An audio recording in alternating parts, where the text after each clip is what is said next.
I declare God is working all things together for my good. He has a master plan for my life. I was created in the image of God. I have the DNA of a winner.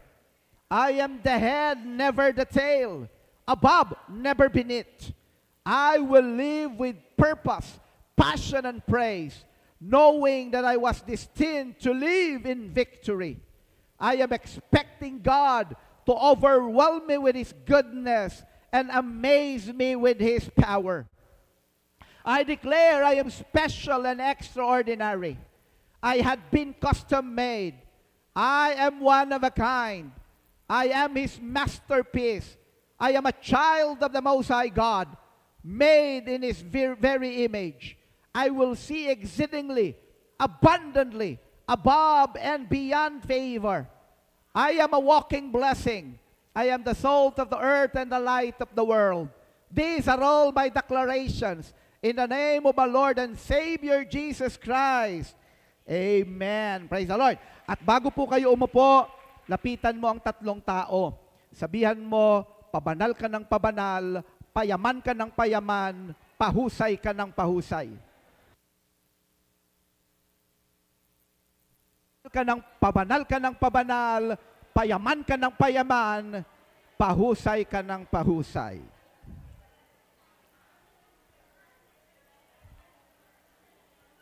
At kung kayo po ay nakapagdeklara na sa tatlong tao, you may now take your seat.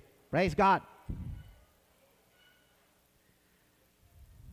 Alam niyo po, napakahalaga ng mga positive declarations at ang mga ginagawa po nating mga declarations, hindi lang po ito positive, pero ito po ay mga katotohanan na matatagpuan sa salita ng Diyos.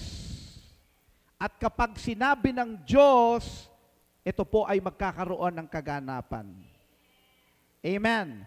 Sino dito naniniwala ang nais ni Lord, ikaw ay mapabanal? Patuloy tayong binabago ni Lord. Patuloy tayong inaayos ni Lord. Sa buhay Kristiyano natin, nandito tayo sa tinatawag na sanctification process. Pinababanal tayo, nililinis tayo, inaayos tayo ng Panginoon. Sino dito naniniwala, napakarami pang dapat maayos sa buhay mo? Amen? Sino dito tinatanggap niya, may mga topak ka sa buhay mo? May mga sabit ang buhay mo na kinakailangang ayusin, may masasamang ugali. Tingnan mo nga yung katabi mo.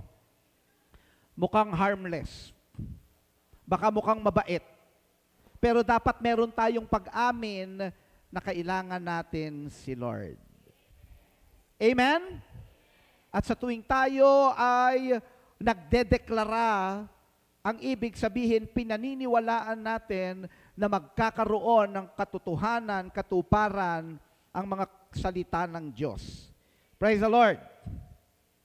Bago po ako magtungo sa akin pong message sa umagang ito, meron lamang po akong nais na basahin. Ang sabi po dito, ang mga Pilipino ay kilala sa pagiging aktibo sa social media. Sino po dito ang may Facebook? Sino po dito ang may Messenger?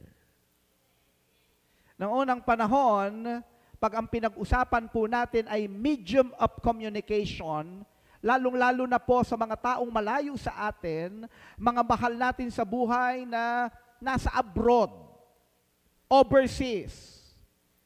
Para magkaroon tayo ng communication sa kanila, ang isa pong ginagamit nung unang panahon, tayo ay sumusulat. Hindi ko po alam kung meron pang sumusulat ngayon. At kung gusto nating mapabilis, ay gumagamit ng Telegram. Yung iba pong kabataan ngayon, siguro hindi, ano ba yung Telegram? Pero nung unang panahon, ganun po. At lalong-lalo na, yung mga mahal sa buhay kapamilya na OFW, pag gusto nating magkaroon ng communication sa kanila, ay meron pang tinatawag noon na voice tape. Depende kung gaano kahaba yung gusto mong sabihin, bibili ka ng tape, magre-record ka dun sa tape, at kinakailangan para wag masayang, uubusin mo, wala ka nang masabi. Pati paghikab, nandun na rin. Kaya nga lamang, para makarating doon sa tao, it will take time. Mode of communication. Pero sa ating modern time, iba na. Meron ng tinatawag na messenger. At ang sabi dito, ang messenger ay isa sa pinaka-popular na platform. Sa katunayan, ito po yung na-research ko, nakatala noong Enero 2022, merong humigit kumulang 85.2 million messenger users sa Pilipinas. 85.2. Nakatumbas ng 71.9% ng kabuuang populasyon. Napakalaki, no? Siguro yung hindi gumagamit ng messenger, yan yung mga nasa liblib na lugar na wala na talagang internet connection. Sino po dito aamin na siya ay gumagamit ng messenger o maaaring hindi ka pala gamit, pero nakagamit ka na rin ng messenger? Pwede pong tumaas ang kamay. Marami. Sabihan mo nga yung katabi mo, kapatid, sige, kausapin mo, kapatid, umamin ka na. Bukod dito, ang mga Pilipino ay gumugugol na mahigit 3 oras araw-araw sa social media platforms, kabilang na ang messenger. 3 oras araw-araw. Average. Ang ibig sabihin, marami, higit pa sa 3 oras. Kung meron po tayong 24 hours sa isang araw, at yung 8 oras ay itutulog mo, ilan na lang ang matitira? Ha? 16. Bawasan mo pa ng 3 oras ng social media, meron na lang matitirang 13 hours. Eh, na-traffic ka pa. Sa bagay, habang nata-traffic, nasa social media pa rin. Napakahalaga ng communication, napakahalaga ng mensahe na ating pinararating sa mga taong mahalaga sa atin at mga mensahe din na pinararating sa atin. Amen po ba? Na may mga pagkakataon pa nga pag tayo ay nag-send ng message, ang gusto natin, kada-kadaka, mag-reply. Hindi katulad nung unang panahon, nung panahon ni Sister Jane. Handa tayong maghintay na bumalik yung sulat na pinadala natin. Pero ngayon, yung modern generation, pag nag-send ng message, inaabangan yan kung magre-reply. Subalit sa umagang ito, meron po tayong pag-uusapan. Ang title po ng ating message, The Message of the Cross. Napakahalaga ng message na pinadadala natin, napakahalaga ng message na natatanggap natin, pero merong napakahalaga, mas pinakamahalagang mensahe, and this is the message of the cross.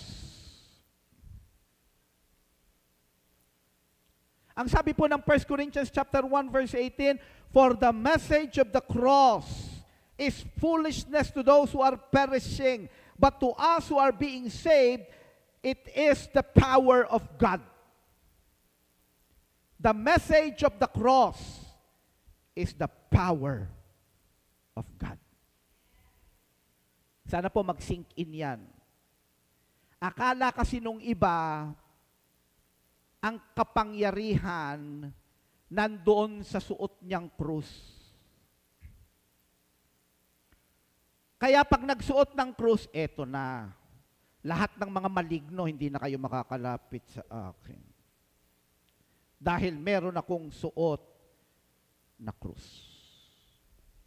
At may mga tao pa na pag kinakasihan ng masamang espiritu, may magdadala ng malaking krus. Akala niya matatakot yung demonic spirit o unclean spirit doon sa krus na dala-dala niya. Ang katotohanan, ang mga satanista nga, ginagamit din yung krus na yan. Binabaliktad pa nga nila yan eh. Ang tawag dyan, inverted cross. Hindi matatakot, matetreten ang mga unclean spirit, ang mga demonic spirit, hindi matatakot si Satanas sa hawak nating krus. Gawa man yan sa bakal, gawa man yan sa bronze, gawa man yan sa kahoy, o anumang material, hindi matatakot dyan ang dyablo. Pero ang sabi ng salita ng Diyos, pwede bang basahin po natin ito ng sabay-sabay? Ready, read. For the message of the cross is foolishness to those who are perishing, but to us who are being saved. Ano pong sabi? Ano pong sabi? It is the power of God. Ang kapangyarihan po ay wala dun sa material, ang kapangyarihan ay nandun sa mensahe. Ano yung tinutukoy dito na krus? Hindi yung nakatato sa balat ng tao, hindi yung accessory, hindi yung krus na nakalagay sa damit ng tao, nakatatak, hindi yon. Pero yung ginawa ng Panginoong Hesukristo ang tinutukoy dito. More than 2,000 years ago, ang ating Panginoong Hesukristo ay napako sa krus. May mensahe yun. Nandun yung kapangyarihan. Kaya nga lamang, hindi ito maa-appreciate ng tao. Kaya ang sabi dito, the message of the cross is foolishness. Kahangalan. Baliwala. Hindi interesado ang maraming tao sa mensahe ng cross. Hindi nag-exert ng effort ang tao na malaman ano ba yung mensahe ng krus na yan. Basta ang alam ko lang, narinig ko, may nagkwento, napanood ko, nabasa ko, na once upon a time, merong tao na ang pangalan na Jesucristo napako sa krus. Pero ang sabi dito ng Biblia, but to us who are being saved, it is the power of God. Ang mensahe ng krus ng Panginoong Jesucristo ay makapangyarihan. Eto tanong, ano yung mensahe? Sino dito interesado kang malaman yung mensahe na yon? Alam niyo ang ginagawa ng dyablo? Nais ni Satanas na itago yan. Ang nais ni Satanas makumbinsi ang mga tao na baliwala yung mensahe na yan. Nung unang panahon pa yan, wala na yung effect sa buhay ng tao ngayon. Kaya may mga tao hindi interesado. But praise the Lord, nandito tayo sa umagang ito upang matanggap ang kapahayagan ng message na ito upang maranasan natin ang kapangyarihan ng Diyos. Pero alam mo, kung sa palagay mo, hindi mo kailangan ng power ni God, hindi ka magiging interesado sa mensahe ng krus. Bago ko po ito ipagpatuloy, meron po akong isang statement na gustong iwanan. You don't know what you don't know. Sabihan mo nga yung katabi mo, you don't know what you don't know. Tanungin mo siya, ano ibig sabihin nun? Sinagot ka ba, I don't know. Maaaring marami na tayong alam. Maaaring ikaw ay wide reader. Maaaring ikaw ay curious sa maraming mga bagay. You want to know. You want to explore. Ang dami mong gustong malaman. At because of that, napakadami mong natututunan. Lalo na po sa panahon natin ngayon, meron ng AI technology. Napakabilis na sa mga kamay na kaagad natin ang mga informations. Pero tignan niyo po ako, kahit gaano nakadami ang alam mo, mas marami ang hindi mo alam. Sino dito aamin, kahit gaano ka katalino, hindi ko alam kung sino ang pinakamatalino sa atin ngayon. Parang kinakalabit ni Sister Marie si Sister Jane.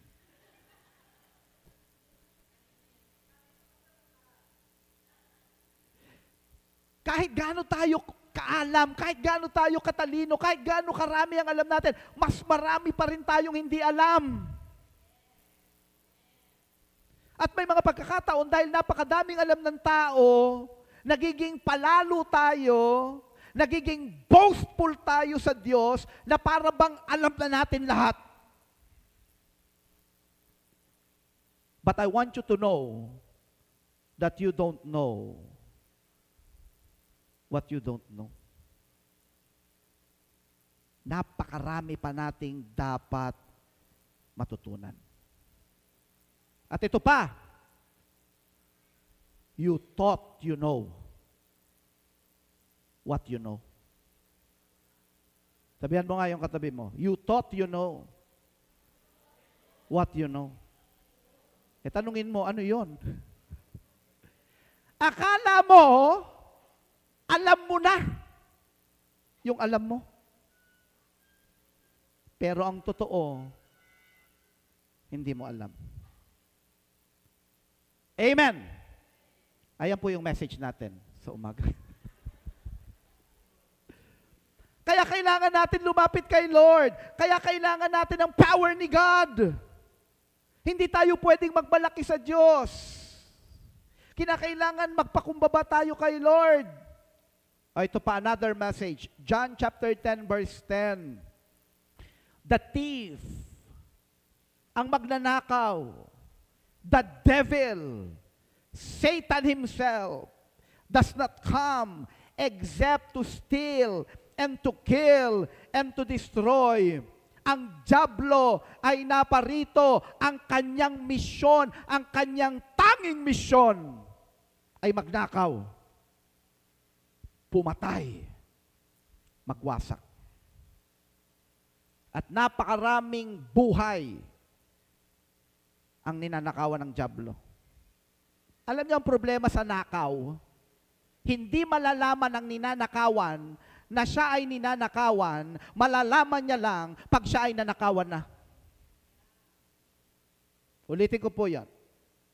Ang problema sa nakaw, hindi nalalaman ng ninanakawan na siya ay ninanakawan, malalaman niya lang na siya ay ninakawan pag nanakawan na siya.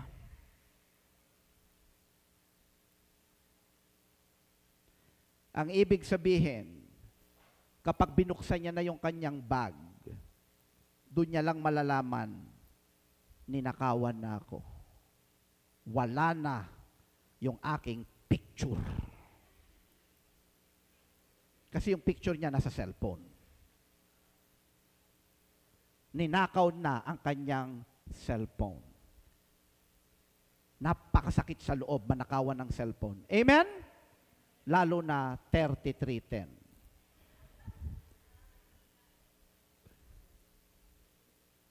At At itong diablo na ito, itong magnanakaw na ito, hindi lang siya nagnanakaw, ang sabi pumapatay. Kaya napakaraming tao, nasisira ang buhay, ang pamilya, napakaraming paraan ng diablo upang nakawan, upang patayin ang magandang plano ng Diyos. Sirain, wasakin ang buhay ng tao. Mga pamilyang nawawasak. At ang feeling ng tao, ano lang yan? Pagsubok lang sa buhay yan. Ang hindi alam, nakikialam na si Satanas. Ganun ang magnanakaw. Nakapasok na pala sa bahay. Ninanakawan ka na pala, natutulog ka lang, hindi mo alam, unaware ka. Ang dami ng kinukuha ng diablo. May mga pinapatay na, may mga winawasak na sa buhay mo. Kaya nga kailangan natin ng kapangyarihan ng Diyos. You cannot confront the devil using your own strength. Hindi natin kaya. Ang mabuti dito, ang magandang balita, mahal tayo ni Lord. Sabihan mo nga katabi mo, mahal ka ni Lord. Sabihan mo nga katabi mo, mahal ka ng Panginoong Jesucristo. Kaya ano ang sabi dito ng Panginoong Jesucristo? I have come that they may have life, that they may have it more abundantly. Ang sabi ng Panginoong Jesucristo, ako ay naparito upang ikaw ay magkaroon ng buhay. Zoe. Makabuluhang buhay. Meaningful life. Nakakalungkot, napakaraming tao ngayon, yung buhay, wala nang kabuluhan. Alam niyo po ba kung sino ang pinakamatalinong taong nabuhay? Ang pangalan niya ay King Solomon. At alam niyo, ang sabi ni King Solomon sa kanyang sinulat na yung Book of Ecclesiastes, ang sabi niya, meaningless, meaningless, everything is meaningless. It's like chasing after the wind. Walang kabuluhan ng lahat ng bagay. Ang tinutukoy niya ay yung kayang i-offer ng sanlibutan na ito. Kaya nga pagdating ng Panginoong Jesucristo, ang sabi niya, what will profit a man if he gains the whole world, yet forfeit his soul? Ano ang mapapala ng tao? Mapasa kanya man ang kayamanan ng buong mundo kung mapapahamak ang kanyang kaluluwa. Wala nang kabuluhan yung buhay. Ang hinahabol na lang yung karir, ang hinahabol na lang kung paano magkakapera, kung paano magiging matagumpay sa tingin ng lipunan, kung paano yayaman. Ang sabi ni King Solomon, lahat yan naranasan ko. Siya ang pinakamatalinong tao na nabuhay sa buong mundo. Siya ang pinakamayaman na tao. Siya ang pinakamatagumpay na tao kung ang ating magiging pamantayan ng ipamantayan ng sanlibutan. Pero ang sabi niya, baliwala lahat. Narating ko na lahat, baliwala. At yan ang ino-offer ni Satanas. Pero ang sabi ng Panginoong Jesucristo, ako ay naparito, ang ino-offer ko yung totoong buhay. Makabuluhan. Zoe kind of life. Buhay na walang hanggan. At hindi lang buhay na walang hanggan, ang sabi niya dito, that they may have it more abundantly. Sabihin nga natin, more abundantly. One more, sabihin natin, more abundantly. Alam niyo, ibig sabihin, ang nais ng Panginoon para sa bawat isa sa atin, buhay na masagana. Sabihan mo ang iyong katabi, kapatid, bagay sa iyo ang buhay na masagana. Palakpakan nga natin ang Panginoon. Kaya nga lamang, para maranasan natin yan, we need the power of God. Pipigilan tayo ng diablo, sisirain ng diablo ang buhay natin.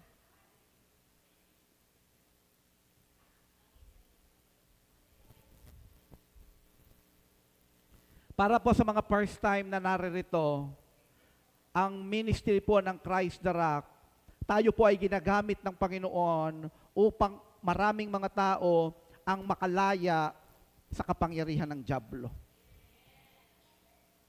Nananalangin tayo sa mga tao na nakararanas ng sumpa mula sa diablo upang sila ay makalaya. Kasi kung hindi makakalaya ang tao sa sumpa na nanggagaling sa diablo, kahit anong gawing pagpapagal, kahit anong gawing pagsisipag, Parang palaging hinihila ang buhay pababa. Sabi ni Apostol Pablo, but with the demonstration of the Spirit's power, so that your faith might not rest on men's wisdom, but on God's power. Ang nais ng Diyos, maranasan natin ang kanyang kapangyarihan. Kaya lang, kailangan nating manampalataya. Nawa po, kayo ay naimbitahan dito. Dapat malaman mo na kaya ka nandito dahil ikaw ay pinili ni Lord. Hindi ka pinilit. Pinili ka. Sabihan mo nga yung katabi mo, pinili ka, hindi ka pinilit. Maaring umaamin yung nag-imbita sa'yo dito, kinulit ka talaga. Pero alam nyo, merong galaw ang Diyos kung bakit nandito ka. Kasi kung ayaw kang papuntahin dito ng Panginoon, kahit itulak ka ng dyablo, hindi ka makakarating dito. Pero kahit kahit pigilan ka ng dyablo kung nais ng Panginoon na makarating ka rito, kaya ka nakarating dahil pinili ka ni Lord. Amen? So what is the message of the cross? Ano ba itong mensahe na ito na may kapangyarihan na kailangan ko sa buhay ko? Ang Panginoong Jesucristo po kasi, at the age of 33, siya ay Diyos na nagkatawang tao. He is the second person of the Godhead. Nakita ng Diyos, may pangangailangan ng tao. Hindi kaya ng tao na iligtas niya ang kanyang sarili. Nung nagkasala si Adan at si Eva, dumaloy ang kasalanan, dumaloy ang kamatayan, dumaloy ang sumpa. Nagkaroon ng access ang dyablo sa buhay ng mga tao. Tinitignan ng Diyos, hindi kaya ng tao iligtas ang kanyang sarili. Nagdesisyon ang Diyos magkatawang tao sa pamamagitan ng Panginoong Jesucristo. Bakit? Dahil ang kabayaran ng kasalanan ay kamatayan. Ulitin ko po yon. Ang kabayaran ng kasalanan ay kamatayan. Ano po ang kabayaran ng kasalanan? Ano po ang kabayaran ng kasalanan? Tanong, pwede bang mamatay ang Diyos?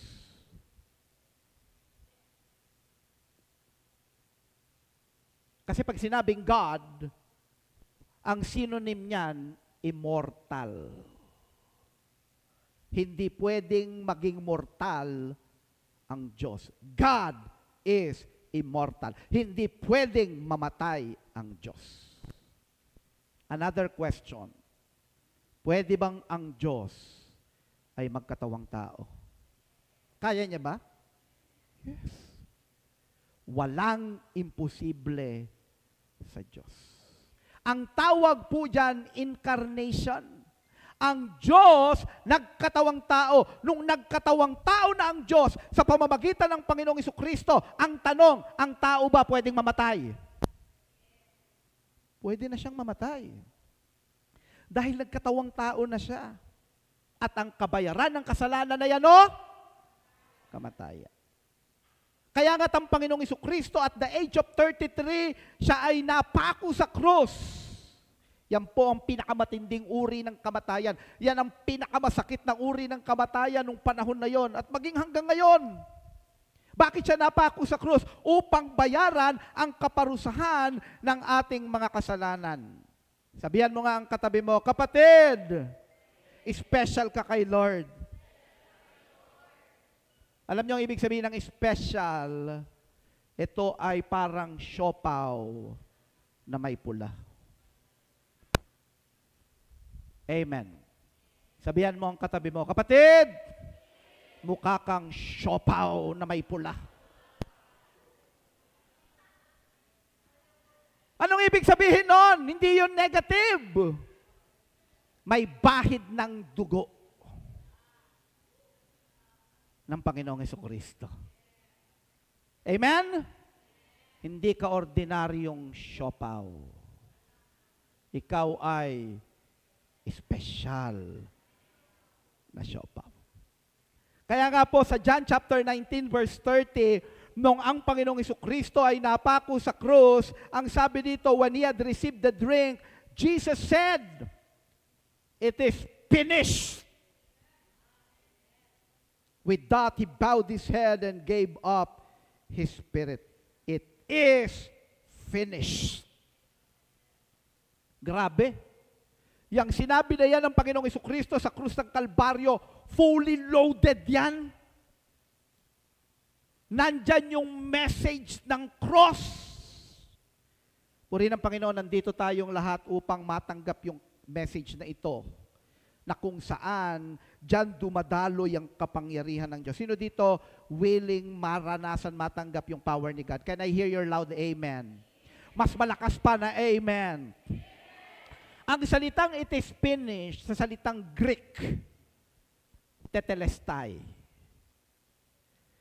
So, ang ibig sabihin ng Panginoong Jesucristo, nung siya ay napako sa krus, bago siya malagutan ng hininga, ang kanyang isinigaw, "It is finished," tetelestai. Sabihin nga natin, tetelestai. Ano ang ibig sabihin ng tetelestai? Number one, ang ibig sabihin ng tetelestai, mission accomplished.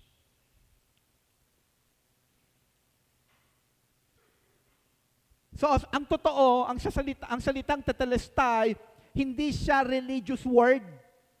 Hindi. Ginagamit yan nung unang panahon talaga, na pag merong malaking project, halimbawa gumagawa sila ng malalaking mga gusali, at o kaya ay gumagawa sila ng malalaking mga pader, kasi ang mga lungsod nung unang panahon ay napapaligiran ng mga pader. Pag natapos yung pader, pag natapos yung malaking gusali, ang isinisigaw nila, tetelestai. Mission accomplished. Ginamit din po ito sa John chapter 19, verse 28. After this, Jesus, knowing that all things had already been accomplished, in order that the scripture might be fulfilled, and said, "I am thirsty." Ang salitang accomplished is the same Greek word, tetelestai. Tetelestai comes from the verb teleo, which means to bring to an end, to complete, to accomplish. It's a crucial word because it signifies the successful end to a particular course of action. So nang ang Panginoong Jesucristo, sumigaw siya sa krus ng Kalbaryo, "It is finished," tetelestai. Jesus' life, ministry, and death were fulfilled and finished at the cross. Mission accomplished. Nagawa na ng Panginoong Jesucristo ang kanyang gampanin, upang ang sangkatauhan ay magkaroon ng kaligtasan. Ginawa na ni Lord. Nasa atin ang bola. Pinapasa na sa atin. Ginawa ko na bahagi ko, parang gano'n ang sinasabi ng Panginoong Jesucristo, nagawa ko na bahagi ko, binayaran ko ang kaparusahan ng inyong mga kasalanan, dahil ang kabayaran ng kasalanan ay kamatayan. Merong buhay na walang hanggan, available sa inyong lahat, buhay na masagana, buhay na ganap. Are you willing to believe? Are you willing to make the Lord Jesus Christ your Lord and only Savior? Ang pangalawang ibig sabihin ng salitang tetelestai, fully paid.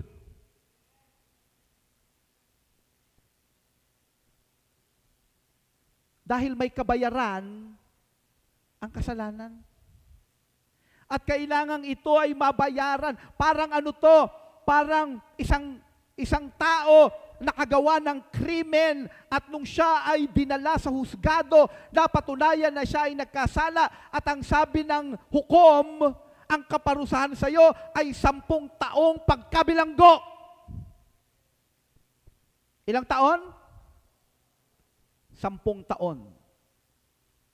So, ang ibig sabihin, ang taong ito mabibilanggo ng 10 taon. Makalipas ng 10 taon, meron na siyang pipirmahan. ang nakalagay doon, fully paid. Tetelestai. Nabayaran na. Ganon din sa may mga pagkakautang. Sino ditong may utang? Bishop, wala po akong utang. Lubog po ako sa utang. Anong mararanasan ninyo kung merong nagbayad sa pagkakautang? At pupunta sa iyo yung iyong pinagkakautangan at merong pipirmahan ka, ang nakalagay doon, fully paid. Amen? Ang sabi ng 1 Peter chapter 1 verse 18, for you know that it was not with perishable things such as silver or gold that you were redeemed, tinubos, redeemed from the empty way of life handed down to you from your forefathers. Look at verse 19. But with the precious blood of Christ, a lamb without blemish or defect. Alam niyo po ba ang pinangbayad sa ating mga kasalanan? Kaya pala ang kabayaran ng kasalanan ay kamatayan, kasi ang pangbayad sa kasalanan ay dugo. Yung pagkakautang natin dahil sa ginawa nating kasalanan, binayaran ng Panginoong Jesucristo. Alam nyo, ito po totoo. Kung ikaw ngayon may pagkakautang ka, malaki pagkakautang mo, merong nag-volunteer para bayaran yon, ang pakalaki ng utang na loob mo sa taong yon. Amen? How much more binayaran ng Panginoon ang kaparusahan, the penalty of our sins, upang ikaw magkaroon ng buhay na walang hanggan. Sino dito tatanaw ka ng malaking utang na loob kay Lord? Wala tayong utang na loob kung alam natin binayaran ng Panginoong Jesucristo ang kaparusahan ng ating mga kasalanan, pagkatapos hindi ka sasamba at maglilingkod sa Kanya. Ang kapal ng mukha mo. Sabihan mo nga ang iyong katabi, kapatid, hindi ikaw yon. The Lord Jesus Christ eliminated the debts owed by mankind, the debt of sin. Number 3, na ibig sabihin ng tetelestai, justice has been served. Because God is a just God. Hindi pwedeng baliwalain ng Panginoon ang kasalanan. Ang tao, pwede nating sabihin, may nagkasala sa'yo, kalimutan mo na. Kay Lord, hindi pwedeng kalimutan. Kailangan may magbayad. Kaya tayo kayang patawarin. Tignan niyo po ako. Ang dahilan, bakit ka patatawarin ni Lord, hindi dahil nais ni Lord, kalimutan na yan. Hindi. Kaya kang patawarin ni Lord dahil may nagbayad para sa iyo. Romans chapter 3 verse 25, God presented Him, our Lord Jesus Christ, as a sacrifice of atonement through faith in His blood. He did this to demonstrate His justice, because in His forbearance, He had left the sins committed beforehand unpunished. Hindi pwede kay Lord na hindi maparusahan ang nagkasala. Kaya nga lamang ang ginawa ni Lord, sa halip na ikaw ang parusahan, ang pinarusahan ay ang kanyang bugtong na anak. Special ka talaga. Sabihan mo nga ang iyong katabi, kapatid, sige kausapin mo, kapatid! Lakasan mo, sabihan mo, kapatid! Siopaw ka talaga, special. Grabing siopaw ka, special talaga. And number 4, the word tetelestai is a shout of victory. Nung sinigaw ng Panginoong Jesucristo, tetelestai, hindi ibig sabihin ito, tama na, tama na. Hindi yun ang sinisigaw ng Panginoon. The Lord Jesus Christ did not say, I am finished. for that would imply that he died defeated and exhausted. Rather, he cried out, "It is finished," meaning, I already won the battle. It's a shout of victory. Amen.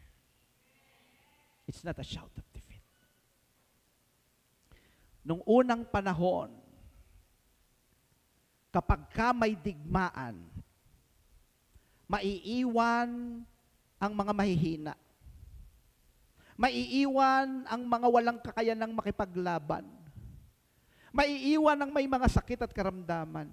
Maiiwan ang mga bata at maging mga kababaihan na mag-aalaga ng kanilang mga anak. Ang mga kalalakihan, ang mga malalakas, ang may mga kakayanang makipaglaban, sila ang magtutungo sa digmaan, pupunta sa battlefield, makikipaglaban.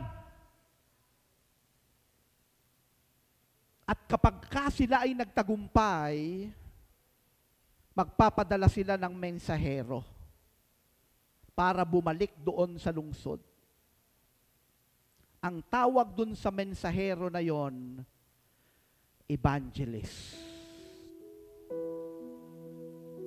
Kasi ang salitang evangelyon ay mabuting balita. May daladalang good news yung evangelist. At magtutungo siya doon, babalik siya doon sa lungsod. At pag nandun na siya sa city gate, sisigaw yon, yung evangelist na yon, yung may daladala ng mabuting balita. Ang isisigaw niya, "It is finished." Ang isisigaw niya, "Tetelestai."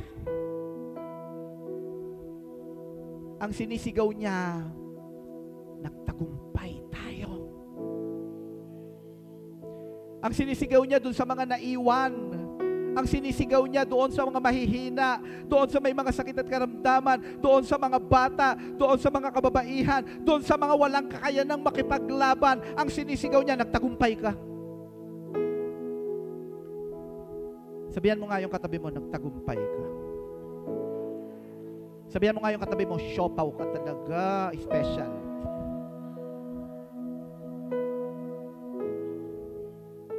Alam niyo kung bakit sinasabihan ng evangelist yung mga tao, "Nagtagumpay ka," hindi dahil nakipaglaban ka, pero may nakipaglaban para sa iyo. Alam niyo kung bakit ang tao pwedeng magtagumpay? Hindi dahil tayong nakipaglaban. Hindi naman natin kaya eh. Dapat aminin natin yun. Amen? May mga pagkakataon pa nga sa kasalanan eh. Kahit ayaw mo na. Kapag wala ang kapangyarihan ng Diyos, uulit-ulitin mo lang yan. Hindi mo kaya. Pero may nakipaglaban sa iyo. At yung ginawa ng Panginoon sa krus ng Kalbaryo may kapangyarihan upang ikaw ay palayain, upang mabago ang buhay mo, upang ikaw ay gumaling sa mga sakit at karamdaman, upang ikaw ay mapalaya, upang ikaw ay magkaroon ng buhay na walang hanggan. Mga kapatid, dito na po ako magtatapos. Tingnan niyo po ako. Hindi yan kaya ng relihiyon. Ang nakakalungkot, ang tao, ang ginawang solusyon, relihiyon. Ang Christ the Rock, this is not all about religion. Tatanungin ko po kayo, ano ang relihiyon ni Adan at ni Eva nung sila ay nasa paraiso? Wala po silang relihiyon. Sa makatuwid, nung sila ay nagkasala, ano ang nasira? Hindi relihiyon. Ang nasira, yung kanilang relasyon sa Diyos. Bakit? Kasi ang ginagawa ng kasalanan, hinihiwalay. Winawasak ang relasyon ng tao at ng Diyos. Hindi pwedeng magsama ang banal na Diyos at ang makasalanan na tao. Kinakailangan munang mabayaran ang kaparusahan ng mga kasalanan bago magkaroon ng tinatawag na reconciliation. At sa umagang ito, nais ng Panginoon maranasan mo ang kapangyarihan ng krus. Ikaw, kailangan mong gumawa ng desisyon. Ito po ang dilema sa akin. Matagal na po akong preacher. Kung saan-saang lugar na ako dinala ni Lord. Nangangaral ako sa mga bata, sa mga young people, sa mga teenagers, sa mga estudyante, sa mga young professionals, sa mga negosyante, sa mga mayayaman. Ito lang po ang aking dilema. Hindi ko kayang magdesisyon at hindi ako pwedeng magdesisyon para sa inyo. May mga pagkakataon gusto ko na ako na lang magde-decide. Kung ayaw niyang kilalanin, tanggapin, ayaw niyang manampalataya, ayaw niyang isuko ang buhay niya sa Panginoong Jesucristo na nagbayad para sa kanyang mga kasalanan, ako na lang. Kaya lang hindi naman po pwede. Walang ibang dapat gumawa ng desisyon kung hindi ikaw. Sino dito naniniwala kung ang presensya ng Panginoon narito, pati ang dyablo gustong makasingit? Lalagyan ka ng pag-aalinlangan, lalagyan ka ng doubt, lalagyan ka ng takot. But the Spirit of the Lord is here, putting conviction in your heart. Sinasabihan ka ng banal na Espiritu. Hindi mo naririnig ng iyong pisikal ng pandinig, pero sa puso mo sinasabihan ka, isuko mo buhay mo. Kaya kong baguhin yan. Kaya kitang bigyan ng buhay na walang hanggan. Kaya kitang bigyan ng buhay na masagana, ganap at kasiyasiya. Pero dapat kang gumawa ng desisyon. Amen? Pwede bang ipikit natin ang ating mga mata?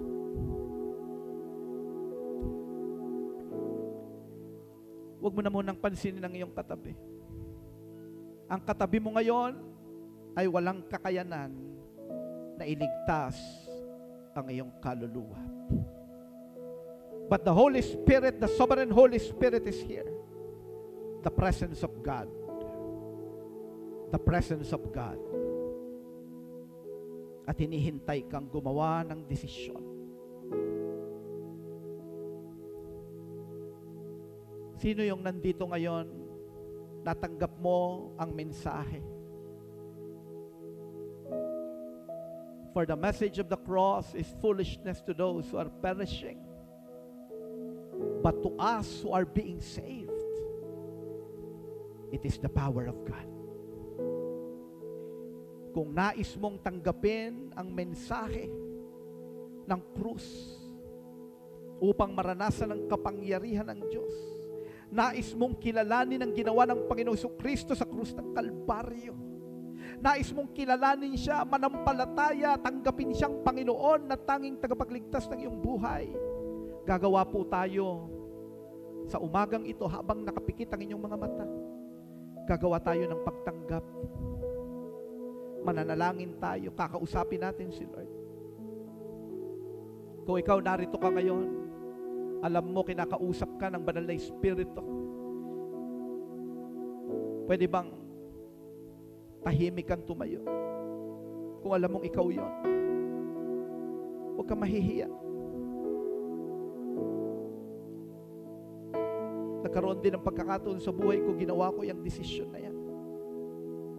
Pwede ka bang tumayo?